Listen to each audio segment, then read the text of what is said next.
of you want to do things right? To keep up with keeping your lives tight. Tight as in being right with the truth of true insight. Who of you want to do things right? Who of you want to truly succeed in attaining all in that which is your need? To be heard by the real answerer of all deeds, the true hero of all whom pleads. Who of you really want to bow down to the true King of Kings commanding the crown? To worship the one that ever rules alone, commanding everything of creation from the seat of its throne.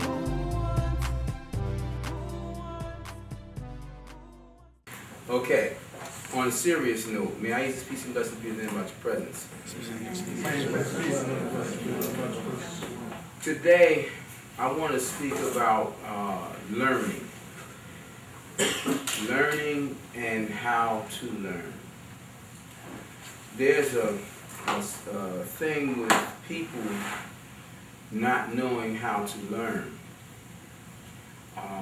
Many people believe that in order to learn, you just need to sit up and listen. But it's more to it than listening. And to learn how to learn, you must pay attention.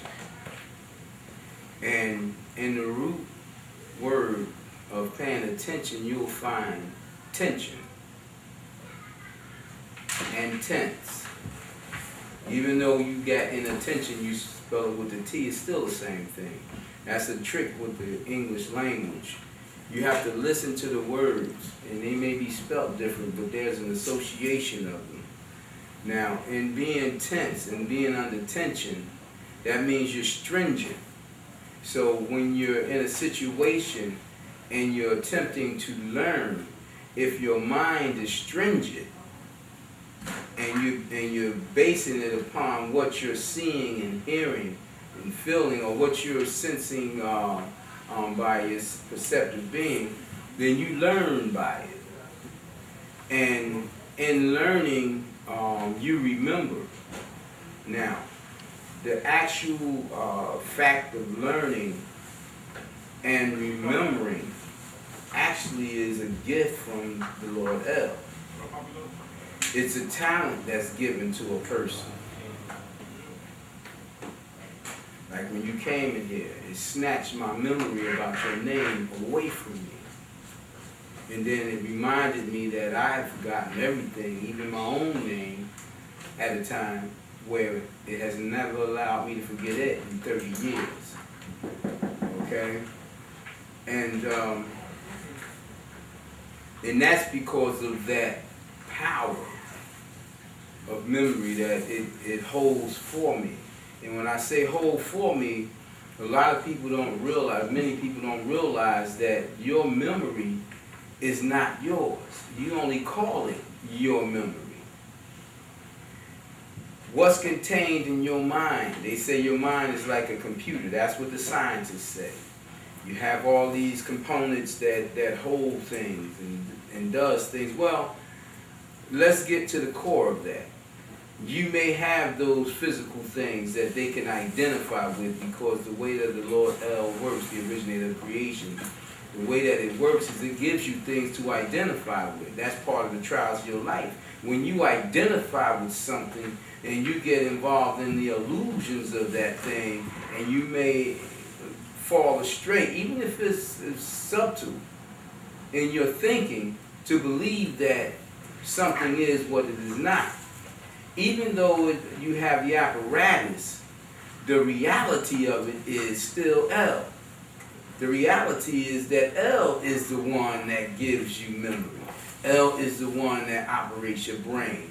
El is the one that operates your body, your life, the mechanisms of your being, and as well as going out universally to all things. El is the one. Now, why is it that scientists don't mix with religion?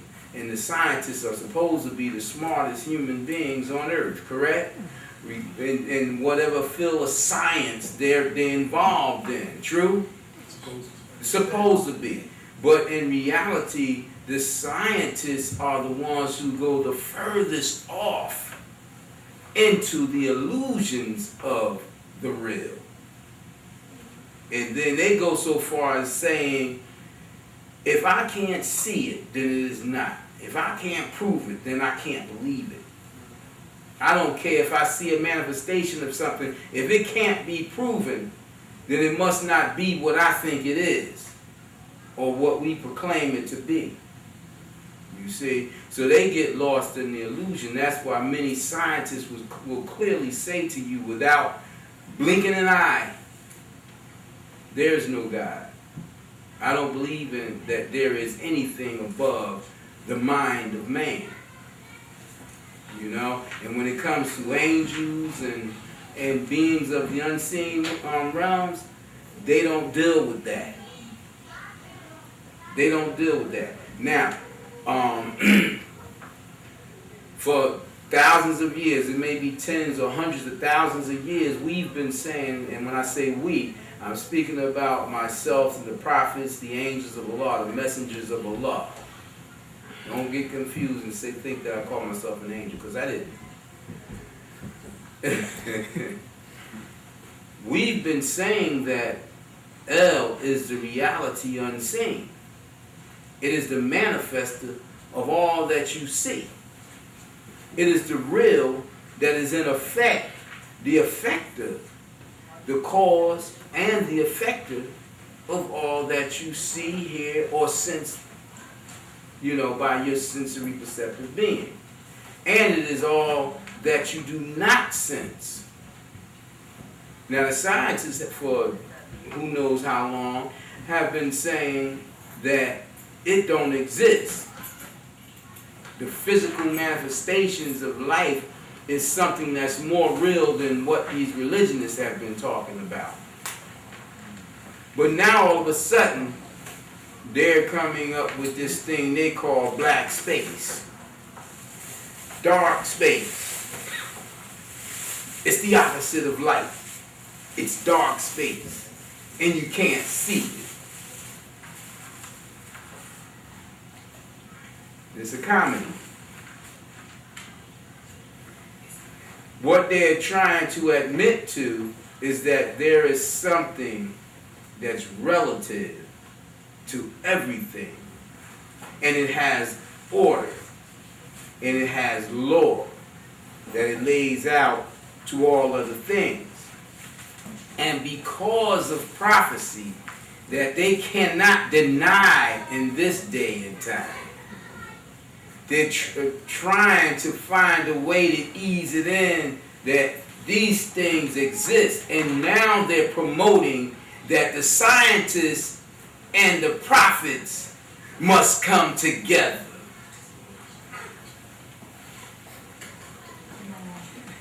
Isn't that deep? That's deep, right? That's the devil working. Oh, how you doing? You looking at me like, so where you get that from? I guess I missed the first 10, 15 minutes. So. No, I waited for 40 minutes, man, or whatever. Half an hour. I gotta come 3 o'clock then next week. What I did is, see, Allah A.H.A.D will try you. A.H.A.D said for you to be here at a certain time, and then it makes me come at the time it desires for me to come. And then you sit back and you say, wow, he's not coming here at that time. He's coming here half an hour late, 40 minutes late. Oh, man, wait a minute. Let me adjust my time and come when I think he's going to come. Then you come here and I've been here an hour waiting for you.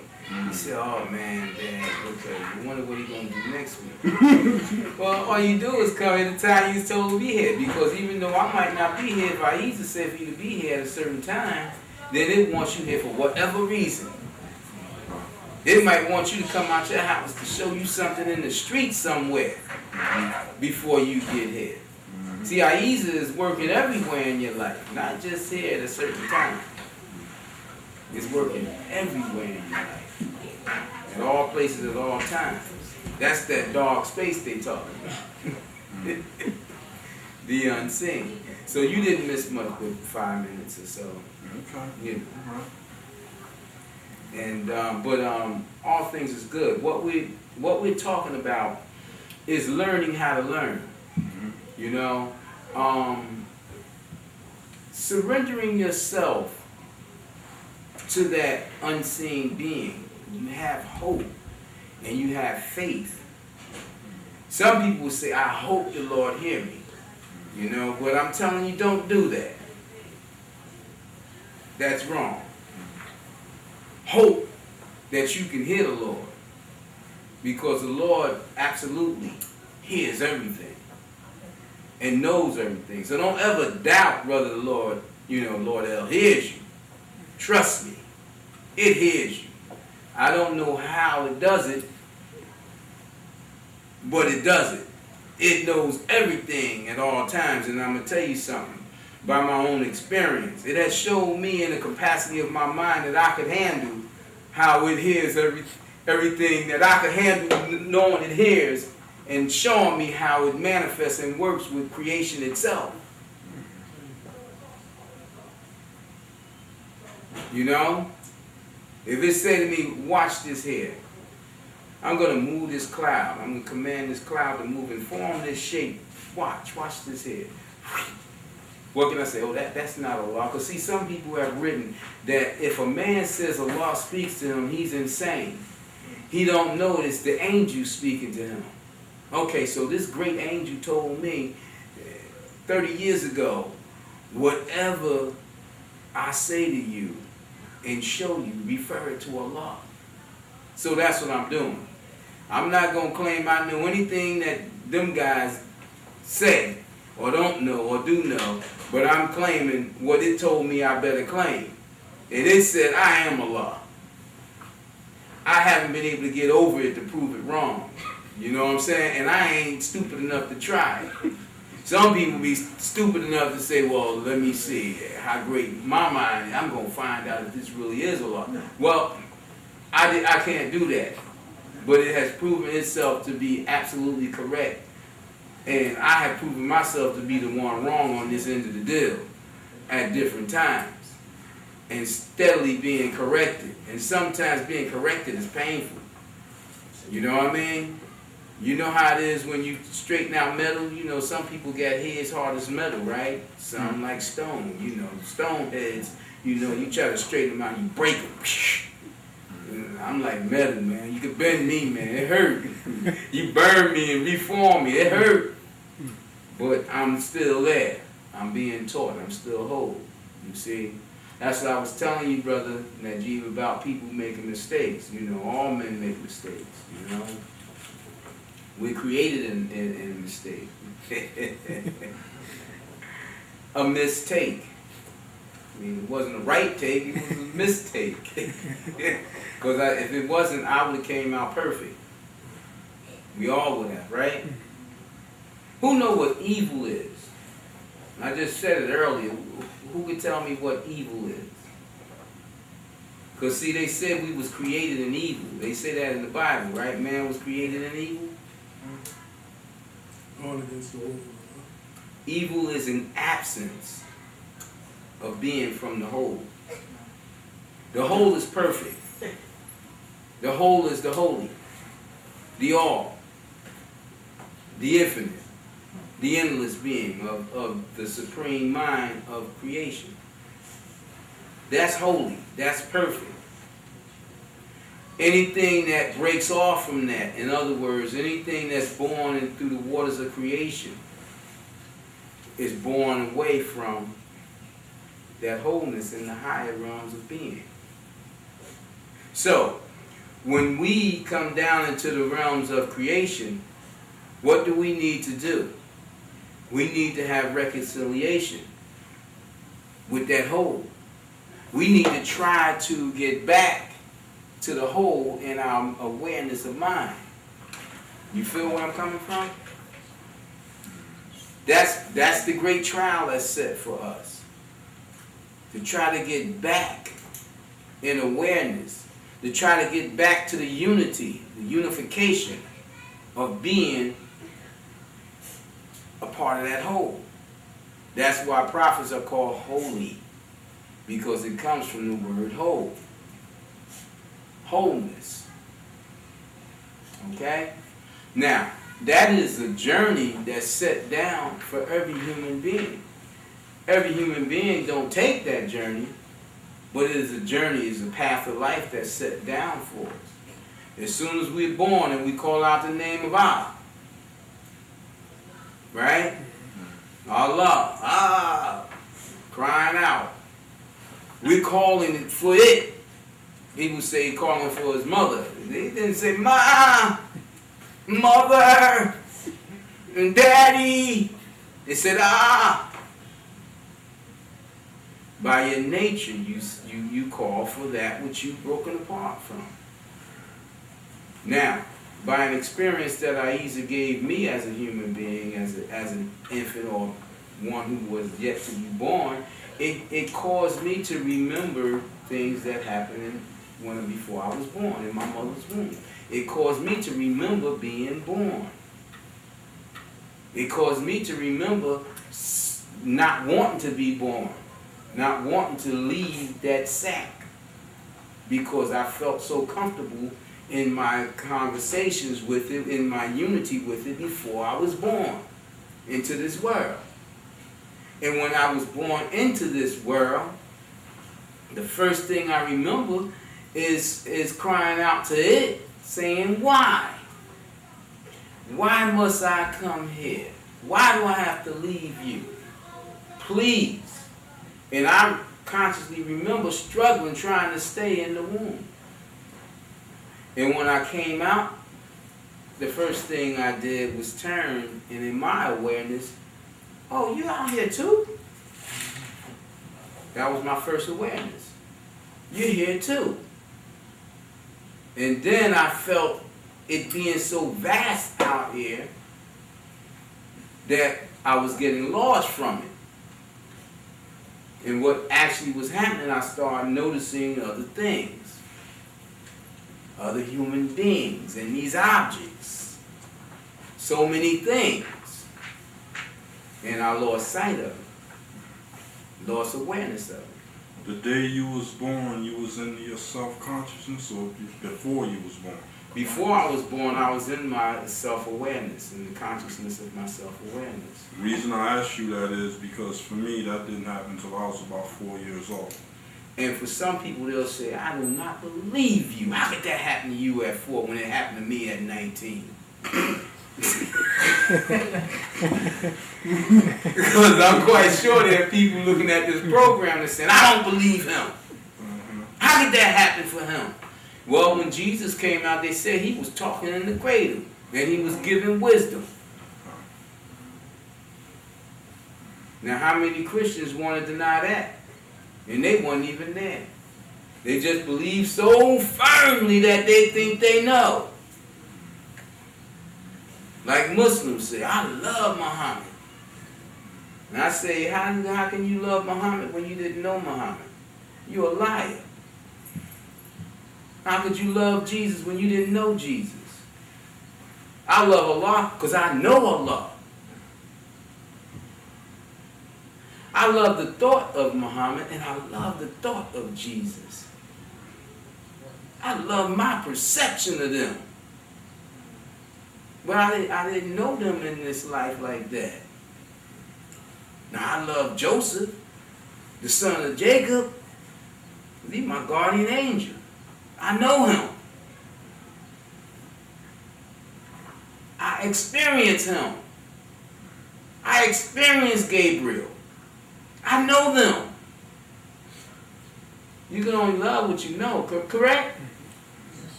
You can't love something you don't know. You don't experience. So in this path, if you stay right with your words, then that helps you be in order. If you stay right with your words, that help keep you in check with the path of the way. That's why I always tell our people, please, get your dictionaries. Understand these words you're using. These words are like jewels from a treasure chest. If you don't understand the words you're using, you're going to be limited in your journey. You need to understand the words. Why do you think these demons go out here from country to country, land to land, cave to cave, trying to dig up things and keeping those things for themselves and holding them for hundreds of years, trying to understand them, trying to get the arcane secrets that the prophets already speak about. But they want to get something for themselves so that they could claim mastery. They want the key to life. Why you got to go dig up somebody's grave or mess with somebody else's holy place to get the key to life when Allah so generously gives the key to life to you through the voice of His messengers?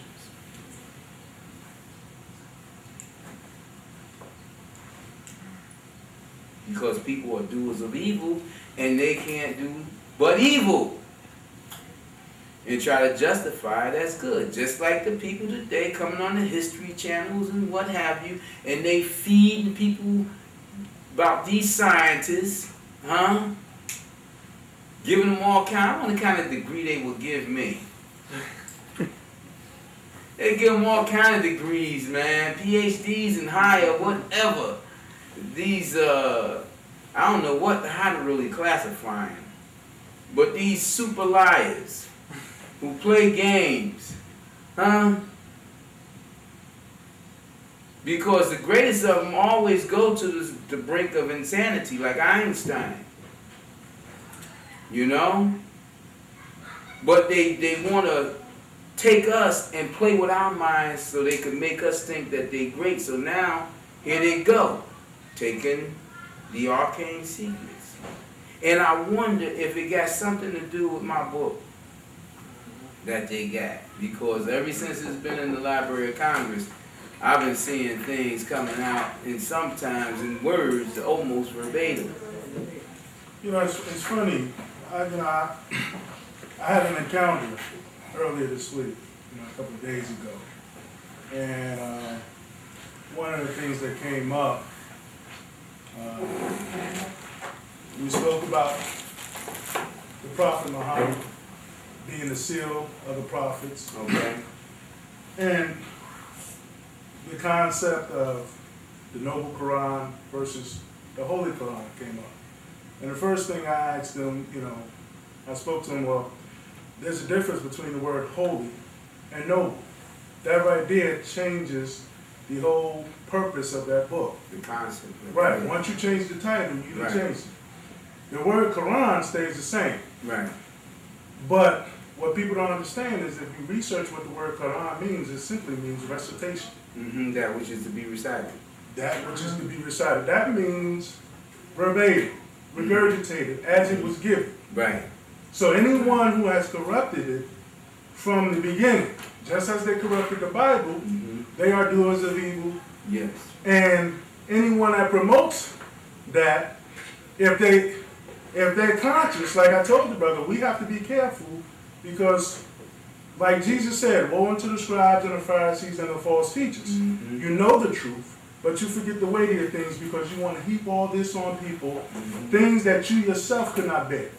Okay. And so when I thought about it and doing my research, we think about the book, not the divine book of recitation, but the precursor to the book of recitation. Okay. It still bears two things. You're letting it be known that you're talking about recitation. Right. What's the difference between Muhammad receiving and being able to receive a book through the Lord El with the assistance of Gabriel, and it coming down in Arabic terms as the Quran, right? Because it was relative to those people during that time in a language that he could communicate with. Right. So today, what people need to get ready for and wake up to is that what you're bringing is for the people of today. Right. And if they do their due diligence, like you said, do their research. The word seal, period. If you go back and according to science, the science of etymology, they will understand that seal means nothing more than to level off to prevent leakage. It does not mean last. No one has ever said the word last.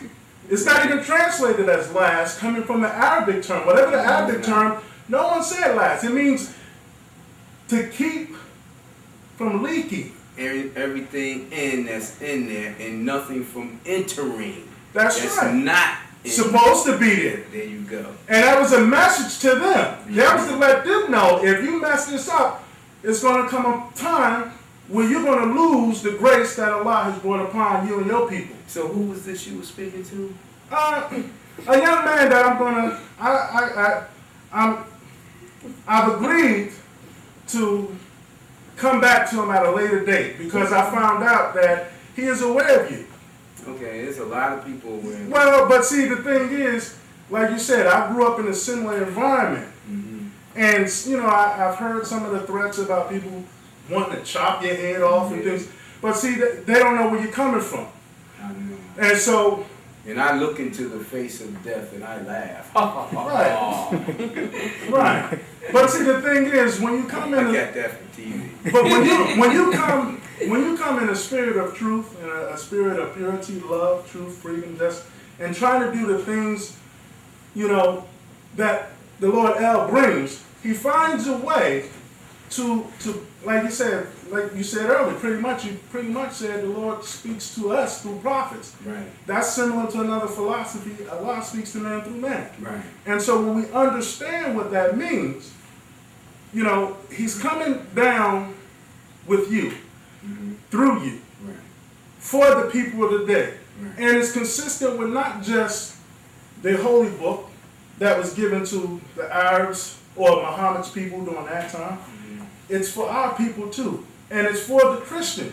Okay, now, being that you started out, you know, with what you were saying, you said there's a difference between nobility and holiness. So let's get back to that. All right, let's get back to that. When you think about nobility, you're talking about man. Right.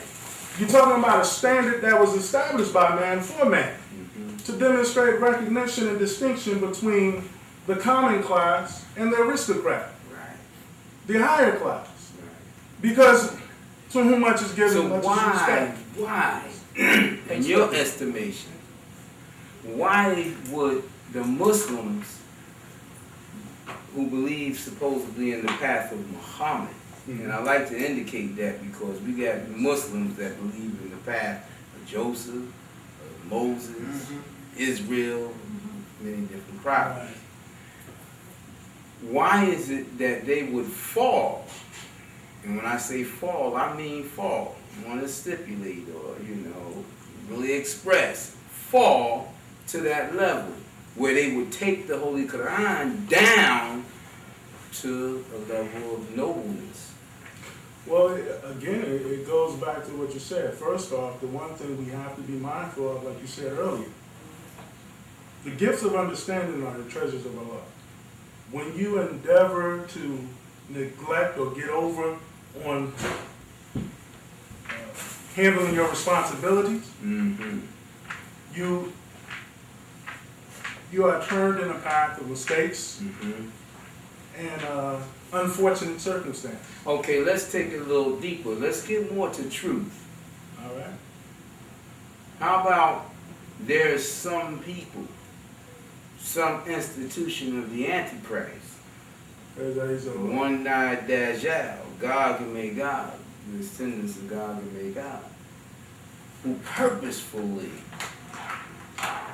have instituted bringing the Holy Quran down to the level of man, making it and raising man's word up equal with the Holy Quran or greater in importance, to where they have created another religion to destroy what Muhammad did, just like they created a religion to destroy what Moses did in creating Christianity. To save Jesus, many things Jesus did not say of himself, and to make like Jesus wrote a great big book for them, which he did not, and then left Jerusalem, where we know that Jesus was only in Jerusalem for a short period of time, went through hell by the hands of man, and then ran away under the commands of Allah because he was meant to be the Messiah, which he knew and at first refused to do. Who of you want to do things right? To keep up with keeping your lives tight. Tight as in being right with the truth of true insight. Who of you want to do things right? Who of you